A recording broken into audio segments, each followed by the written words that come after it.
Welcome to the deep dive. We're here to cut through the noise and really get to the heart of things. So let's jump right in. Have you ever looked around and noticed how, some people just seem to get wealthier over time, almost like it happens on its own, while others, they work incredibly hard day in, day out, but just struggle to really get ahead? It's something you see a lot, and you wonder, is it just down to luck?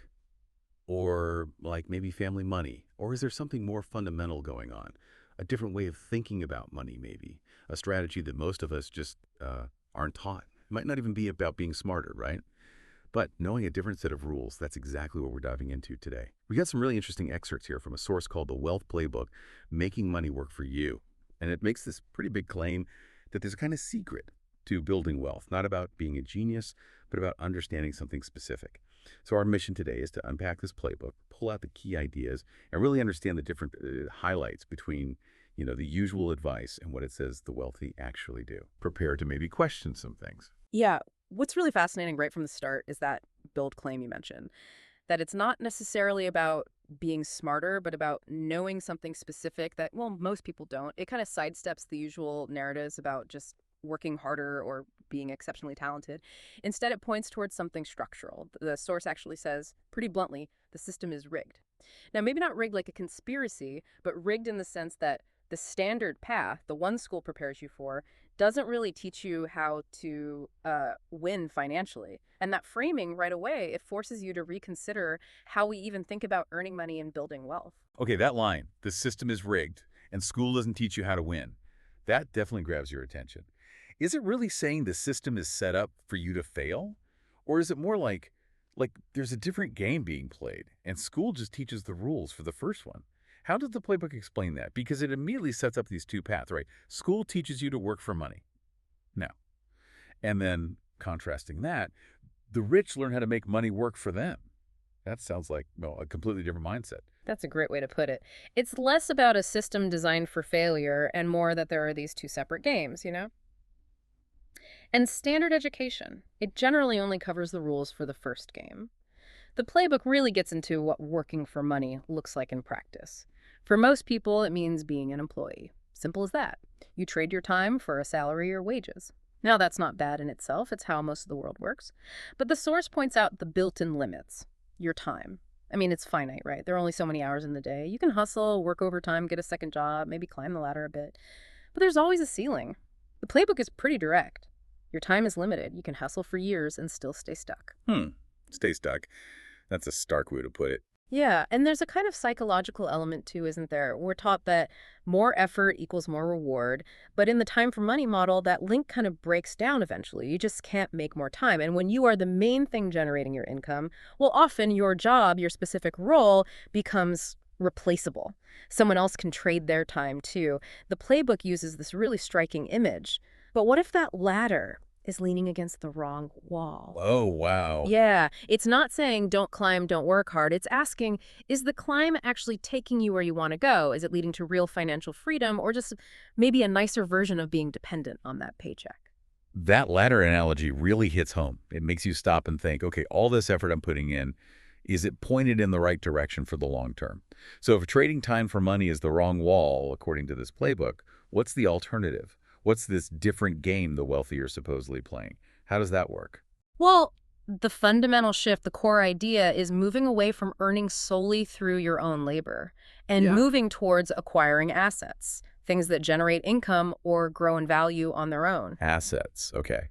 Yeah, this is the pivot point the playbook emphasizes. It's not just about saving, although saving is part of it. It's about putting that saved money, that capital, into things that can make more money, things that can grow and produce income separate from you clocking in hours. It sort of decouples your earning potential from your personal time. Right. Decoupling earning from time. That sounds like the dream for many people. Does the playbook get specific about what kinds of assets it means? It's not just a vague idea, is it?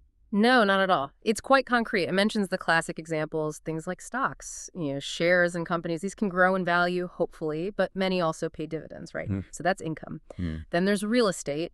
Property can appreciate over time, but also, crucially, generate rental income, consistent cash flow. Okay, stocks, real estate. And businesses. Whether you start one, buy one, or invest in one, businesses are essentially designed to generate profit. The common thread, the thing the playbook really stresses, is that these assets work for you. They generate income even when they're not working, meaning when you're not actively working on them in that moment. Ah, I see. So the money itself becomes the worker. Exactly. Your capital becomes your employee working 24/7, potentially growing and generating income streams that aren't limited by the hours you personally put in. That's how wealth scales differently, according to this view. That's a really powerful distinction, not just owning stuff, but owning stuff that does stuff for you financially. Moving from active earning to this more passive generation. It sounds like it could totally change your financial life. But, sometimes when you hear passive income or effortless wealth, it sounds, well, maybe a bit too easy, or maybe even a bit irresponsible. Yeah. Does the playbook talk about the actual work or risk involved in getting these assets? Because it can't be truly effortless, especially at the start. That's a really important clarification. And yes, the playbook doesn't suggest it's magic. It's about a mechanism, not magic. It emphasizes that while the income can become passive over time, getting there, acquiring the assets, understanding them, managing them, that takes effort.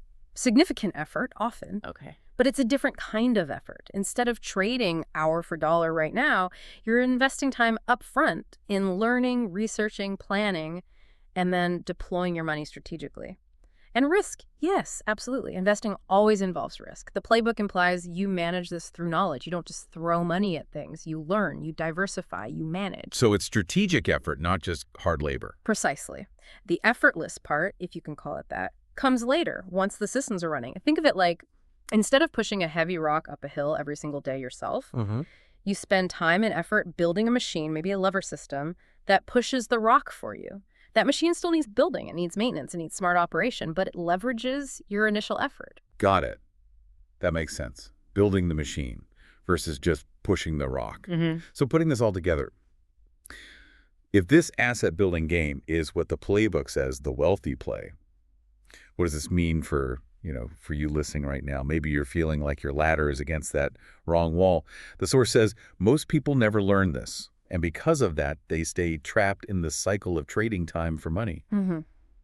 It makes the real secret, which the playbook says is simply make money work for you, sound almost too simple. But clearly there's depth behind that phrase. Exactly right. The secret isn't just the catchy phrase, it's the whole package. It's understanding and then consistently acting on these principles we've been talking about. It's that deep shift in perspective from being someone who works for money to someone who directs capital, who makes money work for them. And the playbook does paint that picture, doesn't it? Imagine waking up to a growing bank account while you sleep. Yeah. Which sounds aspirational, maybe, but the source presents it as achievable, not just for a tiny elite, but for anyone who's willing to learn and shift their approach. So how does one start? What's the first step? Well, the playbook is clear. It starts with education, financial literacy. Then, applying that knowledge strategically, it explicitly says it starts with learning to invest and build income-generating assets. This doesn't mean you need to become Wall Street expert overnight. It could be starting small, maybe consistently putting some money into low-cost index funds, maybe learning about real estate investing and starting with something manageable. So learning and taking action. Yes. And the really empowering message here, I think, is when the playbook says, you don't need to be a genius just willing to learn and take action. That's huge because it breaks down that barrier, that myth that building wealth is only for super smart people or people born into it. Right. It suggests the path is open. It's about commitment, discipline, learning, and consistently putting capital to work over the long term rather than just spending everything you earn by trading time. It's about prioritizing building those machines. Okay, so let's quickly recap the big takeaway from our dive into the wealth playbook today. It seems the core difference it highlights isn't really about how smart you are or even just how hard you work in the traditional sense. It boils down to this fundamental question. Are you primarily working for money, trading your limited time for it? Or have you started making the shift, strategically using capital to acquire income-generating assets so your money starts working for you? It's really a whole different way of looking at your financial life, moving from just earning to actually generating and growing wealth systematically. Definitely gives us all something to think about regarding our own approach. Is our ladder leaning where we want it to? Absolutely. And that reflection is key, but it leads to the next, perhaps even more critical step, action.